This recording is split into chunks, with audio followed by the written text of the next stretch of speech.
नमस्कार। उत्तराखंड की खास खबरें देख रहे हैं आप सब। मैं हूं आपके साथ साहिल केर ने। चलिए शुरुआत करते हैं बुलेटिन की। जिस तरह से पूरे विश्व में ब्रज की होली प्रसिद्ध है, वैसे ही उत्तराखंड के कुमाऊं के होली के भी अपने ही अलग रंग हैं। यहां बसंत पंचमी से होली की शुरुआत हो जाती है। अब होली के लिए कुछ ही दिन शेष रह गए हैं। ऐसे में पूरा उत्तराखंड प्रकृति के रंग और होली के रंगों के साथ रंगीन नजर आ रहा है। जगह जगह होली मिलन कार्यक्रम आयोजित किए जा रहे हैं। ऐसा ही एक होली मिलन कार्यक्रम चंपावत में आयोजित हुआ, जिसमें प्रदेश के मुख्यमंत्री पुष्कर सिंह धामी ने भी शिरकत की। मुख्यमंत्री ने अपनी विधानसभा की स्थानीय महिलाओं के साथ खड़ी होली के गीतों के साथ नृत्य भी किया और सभी को होली की शुभकामनाएं भी दी। इसके अलावा मुख्यमंत्री पुष्कर सिंह धामी ने चंपावत में न्याय के देवता गोलजू देवता के दर्शन भी किए और देश प्रदेश की सुख समृद्धि की कामना भी की।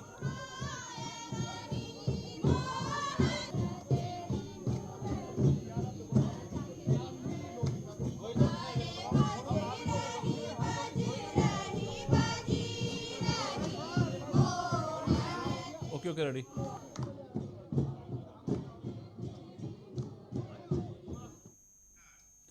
अरविंद केजरीवाल की गिरफ्तारी को लेकर देश में सियासत गरमाई हुई है। आम आदमी पार्टी द्वारा इसके विरोध में देश भर में पत्रकार वार्ताओं के साथ साथ विरोध प्रदर्शन किए जा रहे हैं। देहरादून में आम आदमी पार्टी ने भी ईडी द्वारा अरविंद केजरीवाल की गिरफ्तारी का विरोध किया और इसे दुर्भाग्यपूर्ण बताया।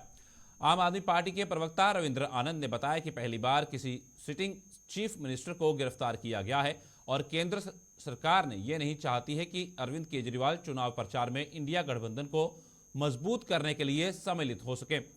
भाजपा ने अब की बार 400 पार का जो नारा दिया है, उस पर अरविंद केजरीवाल चोट करते हुए दिखाई दे रहे थे और रविंद्र आनंद ने आरोप लगाया कि केंद्र सरकार के इशारे पर ईडी ने अरविंद केजरीवाल को गिरफ्तार किया है।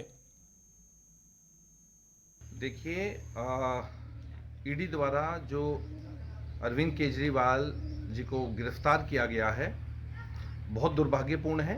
ऐसा पहली बार हुआ है कि कोई सिटिंग जो चीफ मिनिस्टर है उसको गिरफ्तार किया गया है और इसके पीछे जो केंद्र सरकार का इशारा है, जो केंद्र सरकार की चाल है, वो यह है कि केंद्र सरकार नहीं चाहती कि अरविंद केजरीवाल इस वक्त चुनाव प्रचार में सम्मिलित हो सके और इंडिया गठबंधन को मजबूत करने के लिए पूरे देश में वो जो उनका शेड्यूल बना हुआ था रैलियों का, वो ना हो सके, क्योंकि अरविंद केजरीवाल जी की जो फैन फॉलोइंग है वो इतनी ज़बरदस्त है कि उनको लगता है कि जो भाजपा ने एक झूठा नारा दिया है कि अब की बार 400 पार, उस पर कहीं ना कहीं अरविंद केजरीवाल जी चोट करते दिखाई दे रहे थे।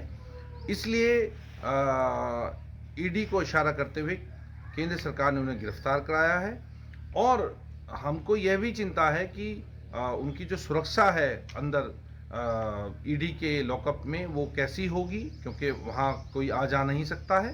साथ ही आज पूरे देश में कार्यकर्ता पूरे देश में भाजपा मुख्यालयों पर धरना प्रदर्शन करेंगे और अरविंद केजरीवाल जी एक विचारधारा है, एक सोच है, उसके पीछे जो लाखों लोग हैं, लाखों कार्यकर्ता हैं, वो सड़कों पर आज उतरने वाले हैं।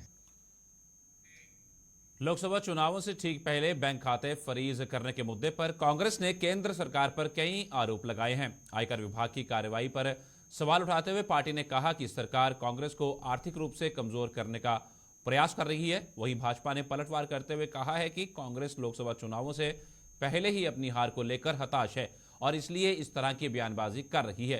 कांग्रेस ना तो कानून का पालन कर रही है और ना ही देश के संविधान पर विश्वास कर रही है। कांग्रेस लगातार कानून का उल्लंघन करती रही और अपना असली चेहरा जनता को नहीं दिखा रही थी। भारत की 140 करोड़ जनता ने कांग्रेस के चेहरे को पहचान लिया है और लोकतंत्र के इस महापर्व में जनता इसका जवाब कांग्रेस को देने वाली है। लोकतंत्र में तानाशाही का सीधा सीधा जीता जागता उदाहरण है। कांग्रेस पार्टी चुनाव के मुहाने पर पूरा देश खड़ा है और कांग्रेस पार्टी के जो है अकाउंट फ्रीज किए जा रहे हैं। कांग्रेस पार्टी के जितने फ्रंटल संगठन है उनके अकाउंट भी सीज किए गए हैं। मात्र 14 लाख रुपए का मामला है। इसमें अधिकतम जो पेनल्टी है वो 10,000 रुपए की हो सकती है, लेकिन 200 करोड़ रुपए की जो है पेनल्टी बताई जा रही है।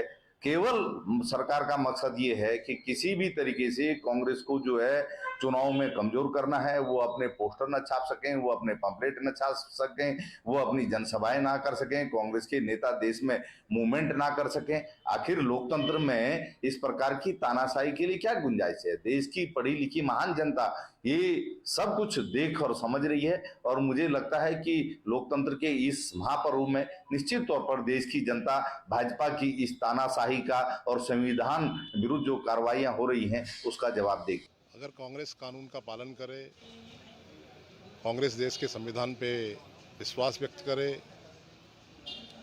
या कांग्रेस नियमों के हिसाब से चले, तब कोई बात नहीं। लेकिन अगर कांग्रेस लगातार कानून का उल्लंघन करती रहेगी, अपना चेहरा छिपाने की कोशिश करेगी, जो उसका वास्तविक चेहरा है, बार बार एजेंसियों के नियमों का, कानून के प्रावधानों का उल्लंघन करना, यह कांग्रेस की फितरत बन गई है, कांग्रेस की आदत बन गई है। अब जब जाकर उनको नोटिस आता है, उन पे कार्रवाई होती है, फिर वो रो रो कर, गा गा कर वह सोचते हैं कि हिंदुस्तान की जनता उसमें वो एक ऐसा वातावरण बनाने का प्रयास करेंगे। तो मुझे लगता है कांग्रेस का जो रुदन है, कांग्रेस का रुदन बेबुनियाद है। कांग्रेस का ये रुदन केवल और केवल जो परिलक्षित होता है या दिखाई देता है, वो ये दिखाई देता है कि कांग्रेस नियम कानूनों का, प्रावधानों का पालन नहीं करती है। उसे पालन करना चाहिए, समय पर पालन करना चाहिए। उसका यह रुदन लोकतंत्र के उस उत्सव में उसको कोई भी ताकत देने का काम नहीं करेगा। 140 करोड़ जनता कांग्रेस का असली चेहरा पहचानती। देखिए, लोग उत्तराखंड कांग्रेस लोकसभा चुनाव के लिए नामांकन प्रक्रिया शुरू होने के बावजूद हरिद्वार और नैनीताल संसदीय सीट पर फंसा टिकटों का पेच सुलझने का नाम नहीं ले रहा है। कांग्रेस की बैठकों का दौर जारी है, लेकिन मंथन के बावजूद दोनों सीटों पर प्रत्याशियों की घोषणा नहीं हो पाई है। सूत्रों के अनुसार हरिद्वार में हरीश रावत अपने बेटे वरेंद्र रावत को टिकट देने की पैरवी कर रहे हैं, जबकि पार्टी की पहली प्राथमिकता हरीश रावत है। यहां टिकट को लेकर पिता पुत्र की चर्चा के बीच प्रदेश अध्यक्ष करण मेहरा का दावा भी मजबूत है। हरिद्वार सीट के चक्कर में नैनीताल सीट को लेकर भी अंतिम निर्णय नहीं हो पा रहा है। वहीं करण मेहरा ने पत्रकारों से बातचीत के दौरान बताया कि इन दोनों सीटों पर उम्मीदवारों का फैसला पार्टी अध्यक्ष मल्लिकार्जुन खड़गे, सोनिया गांधी और केसी वेणुगोपाल जैसे वरिष्ठ नेताओं के स्तर से होगा।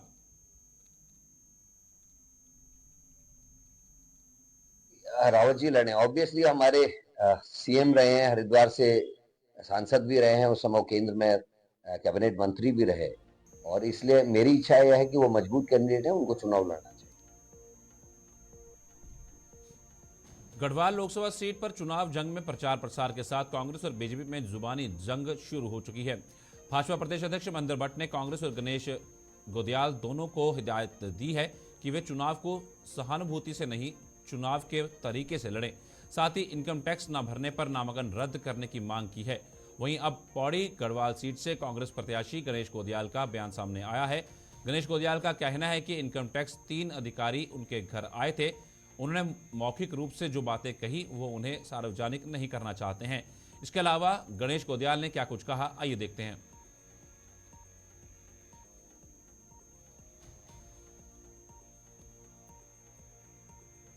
You are hereby requested to attend.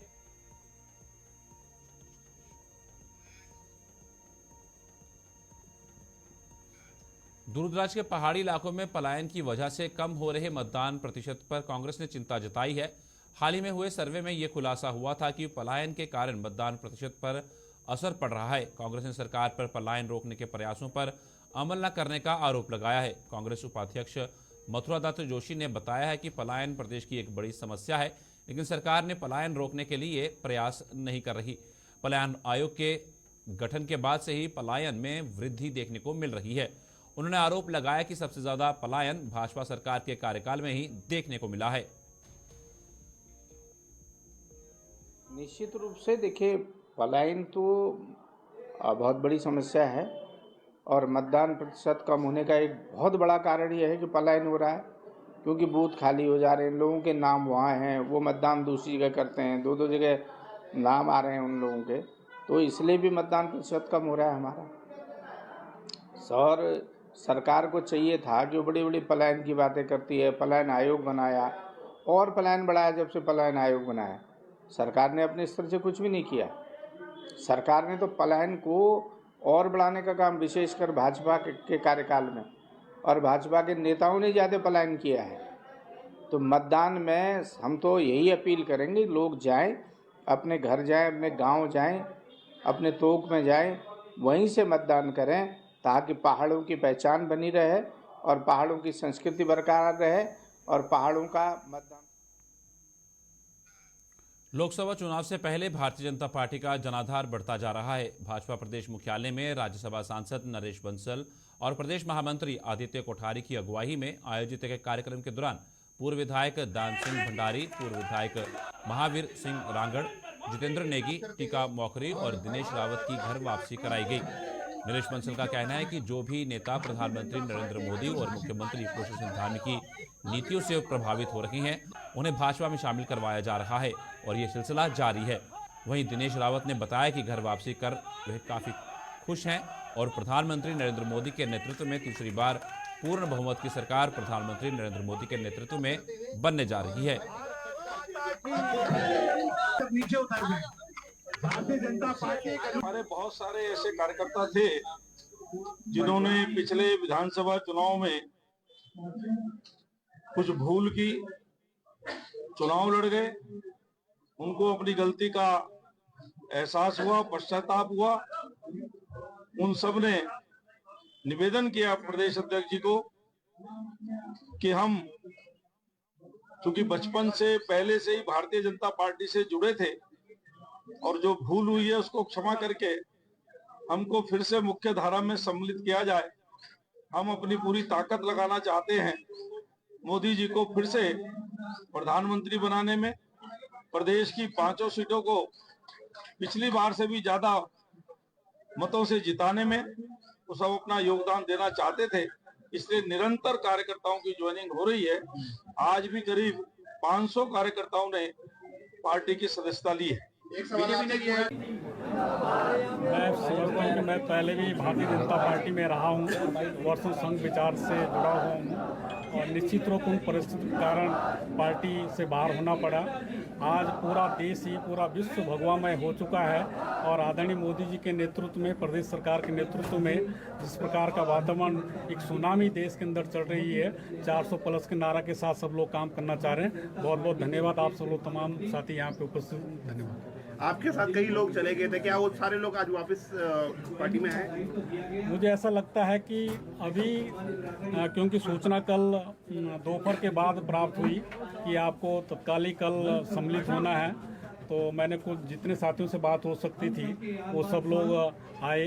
जो साथी अभी पहाड़ों में हैं, ऊपर हैं, वो जब भी कार्यक्रम संगठन। लोकसभा चुनावों के मद्देनजर भाजपा अपने प्रचार अभियान को धार देने में जुट गई है। इसी क्रम में भाजपा 1 अप्रैल से 6 अप्रैल तक प्रदेश में बड़ी चुनावी सभाओं के साथ साथ सभी विधानसभा क्षेत्रों में नुक्कड़ सभाएं करने जा रही है। मीडिया से मुखातिब होते हुए भाजपा के प्रदेश अध्यक्ष महेंद्र भट्ट ने राष्ट्रीय अध्यक्ष जेपी नड्डा से वर्चुअली बैठक की जानकारी देते हुए बताया कि प्रदेश में बड़ी जनसभाओं के अलावा नुक्कड़ सभाओं को भी बड़े पैमाने पर किया जाएगा। इन नुक्कड़ सभाओं में हर सांसद, विधायक व पार्टी पदाधिकारी अनिवार्य रूप से शिरकत करेंगे। उन्होंने बताया कि इस आयोजन के लिए मुख्यमंत्री, मंत्रियों, सांसदों और विधायकों समेत 7000 कार्यकर्ताओं की जिम्मेदारी दी जाएगी। राष्ट्रीय अध्यक्ष के साथ हमारी वर्चुअल मीटिंग थी और बड़ी सभाओं के साथ साथ नुक्कड़ सभाओं को बहुत महत्व दिया गया है और हमने तय किया है कि उत्तराखंड के अंदर हम प्रत्येक विधानसभा में 100 नुक्कड़ सभाएं करेंगे। लगभग 70,000 7,000 प्रत्येक विधानसभा 100 और लगभग 7,000 नुक्कड़ सभाएं हमारी पूरे प्रदेश के अंदर होंगी। 1 अप्रैल से और 6 अप्रैल तक ये नुक्कड़ सभाओं का कार्यक्रम हम निर्धारित किया है। नुक्कड़ सभा में हमारे प्रत्येक पदाधिकारी को रहना है, हर गांव में हमारी नुक्कड़ सभा हो, ये हमने लक्ष्य रखा है।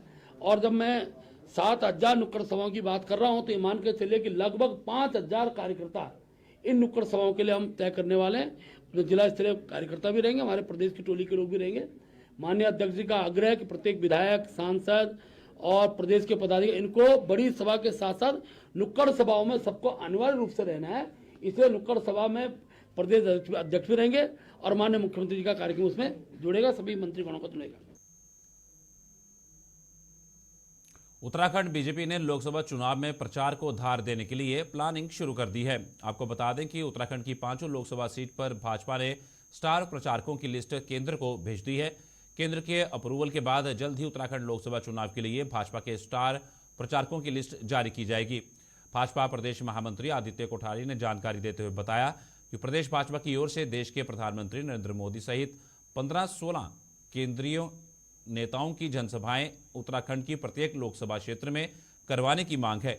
इन नेताओं में राष्ट्रीय अध्यक्ष जेपी नड्डा, केंद्रीय गृह मंत्री अमित शाह, रक्षा मंत्री राजनाथ सिंह, परिवहन मंत्री नितिन गडकरी सहित अन्य नाम शामिल हैं। हमने उत्तराखंड की ओर से देश के प्रधानमंत्री आदरणीय नरेंद्र मोदी जी सहित 15-16 केंद्रीय नेताओं की डिमांड की है कि उनकी सभाएं उत्तराखंड के प्रत्येक लोकसभा क्षेत्र में हों। उसमें राष्ट्रीय अध्यक्ष आदरणीय जेपी नड्डा जी, केंद्रीय गृह मंत्री आदरणीय अमित शाह जी, रक्षा मंत्री राजनाथ सिंह जी, भूतल परिवहन मंत्री आदरणीय नितिन गडकरी जी सहित ऐसे कुछ केंद्र के मंत्री हैं, कुछ हमारे राष्ट्रीय नेता हैं। पूर्व मुख्यमंत्री मध्य प्रदेश के शिवराज सिंह चौहान जी हैं। उत्तर प्रदेश के मुख्यमंत्री आदरणीय योगी आदित्यनाथ जी की उत्तराखंड में सभी लोकसभाओं में उनकी डिमांड है। तो हमने ऐसा एक प्रस्तावित कार्यक्रम बना करके केंद्रीय कार्यालय को भेजा है और वहाँ से पूरी स्वीकृति के बाद जब यहाँ नामांकन की प्रक्रिया पूरी हो जाएगी, यानी नाम वापसी होना, चुनाव चिन्ह आवंटित होना, उसके बाद 1 तारीख के बाद उनके कार्यक्रम उत्तराखंड में होने संभावित है।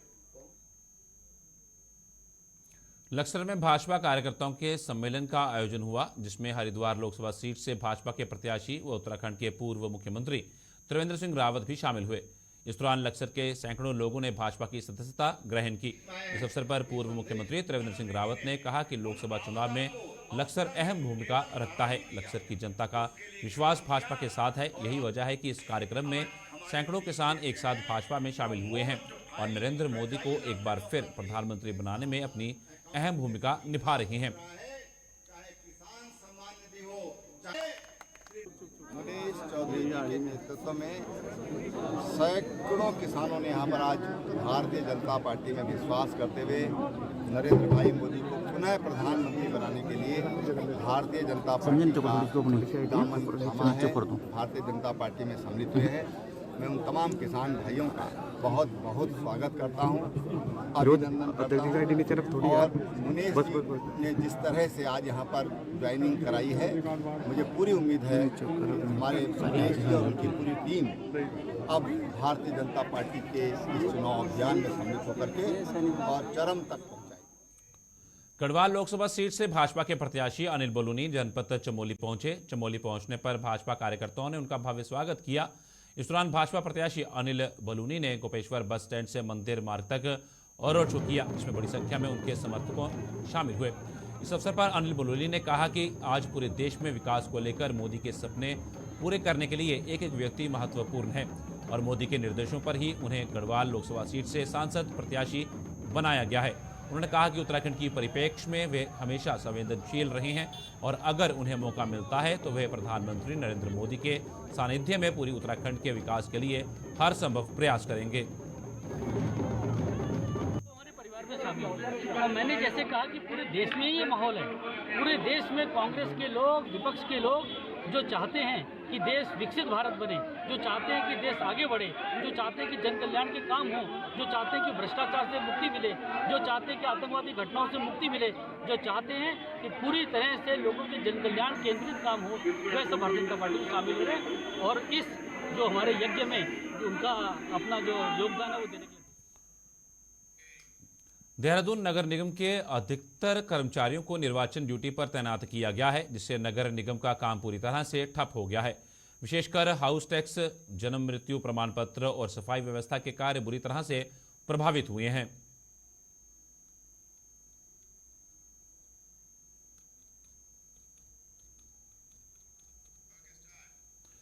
कुमाऊं में एकादशी के बाद से महिलाओं की बैठकी होली का दौर शुरू हो गया है। मैदानों से लेकर पहाड़ों तक बैठकी और खड़ी होली का आयोजन किया जा रहा है। हर कोई होली की मस्ती में झूमता दिखाई दे रहा है। वहीं वरिष्ठ नेता एवं उधम सिंह नगर जिले की प्रधान संघ की अध्यक्ष दीपा कंडपाल के आवास पर बैठकी होली का आयोजन किया गया। महिलाओं ने बताया कि बसंत पंचमी से होली का सिलसिला शुरू हो जाता है। रात में सरस्वती राग पर आधारित होली गीत घर घर जाकर गाए जाते हैं और ये परंपरा वर्षों से चली आ रही है।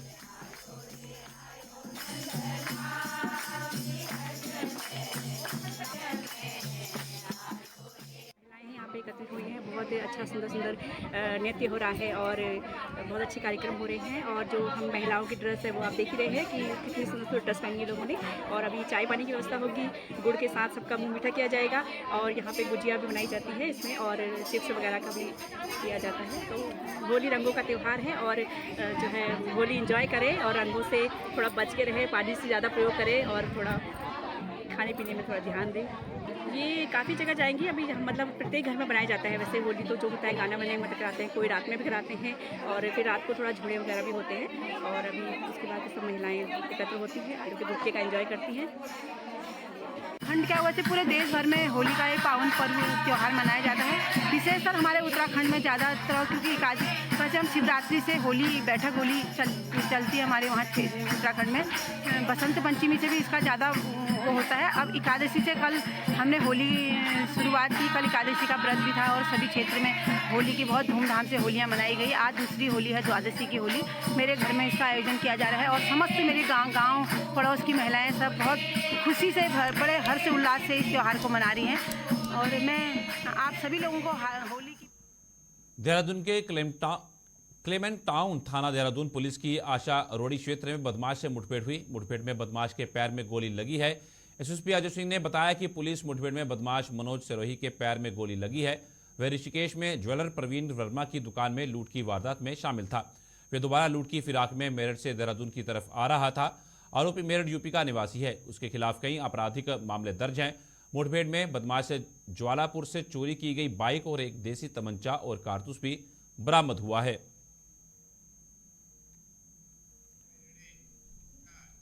लोकसभा चुनाव को शांतिपूर्वक करवाने के लिए पुलिस प्रशासन ने पूरी तरह से कमर कस ली है। वरिष्ठ पुलिस अधीक्षक के दिशा निर्देश पर मंगलौर पुलिस ने न केवल कई पुलिस नाके लगाकर वाहनों की चेकिंग शुरू कर दी है, बल्कि क्षेत्र में कई स्थानों पर फ्लैग मार्च भी किया गया। फ्लैग मार्च के दौरान पुलिस ने न केवल संवेदनशील व अति संवेदनशील गांवों दौरा किया, बल्कि लोगों को चुनाव में शांति बनाए रखने की अपील भी की। वहीं इस मौके पर मंगलौर सीईओ विवेक कुमार ने बताया कि चुनाव को शांतिपूर्वक कराने के लिए पुलिस पूरी तरह से मुस्तैद है। चुनाव के दौरान किसी भी प्रकार की लापरवाही को बर्दाश्त नहीं किया जाएगा।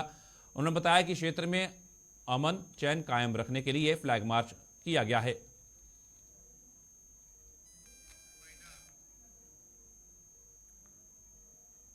उत्तराखंड की खास खबरों में फिलहाल इतना ही। दीजिए इजाजत, नमस्कार।